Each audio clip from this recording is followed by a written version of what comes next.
রাজ্যের উপাচার্য নিয়োগের জট কাটাতে সার্চ কমিটি গঠন করেছে সুপ্রিম কোর্ট। শীর্ষ আদালত জানিয়েছে 3 মাসের মধ্যে পশ্চিমবঙ্গের সব বিশ্ববিদ্যালয়ে উপাচার্য নিয়োগের প্রক্রিয়া শেষ করতে হবে। সার্চ কমিটির নেতৃত্বে রয়েছেন সুপ্রিম কোর্টের অবসরপ্রাপ্ত প্রধান বিচারপতি ইউ ললিত। সুপ্রিম কোর্ট নির্দেশ দিয়েছে প্রতিটি বিশ্ববিদ্যালয়ে উপাচার্য পদের জন্য 3টি করে নাম বাছাই করবে সার্চ কমিটি। সেই 3টি নাম তারা মুখ্যমন্ত্রীকে পাঠাবে।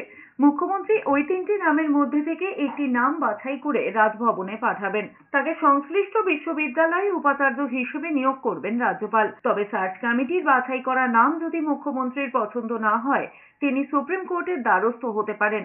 আবার সার্চ কমিটি প্রস্তাবিত 3টি নামের মধ্যে থেকে মুখ্যমন্ত্রী যাকে বাছবেন, রাজ্যপালের যদি তাকে পছন্দ না হয়, তিনিও শীর্ষ আদালতে যেতে পারেন।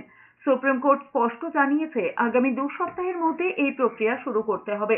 শীর্ষ আদালতের আরো নির্দেশ, উপাচার্য পদে নিয়োগের জন্য বিজ্ঞাপন দিতে হবে। সেই বিজ্ঞাপনে সুপ্রিম কোর্টের নির্দেশের কথা উল্লেখ করতে হবে। গোটা প্রক্রিয়ার খরচ বহন করবে রাজ্যই। এই বিষয়টিকে গণতন্ত্রের জয় বলে দেখছেন রাজ্যের শিক্ষামন্ত্রী ব্রাত্য বসু।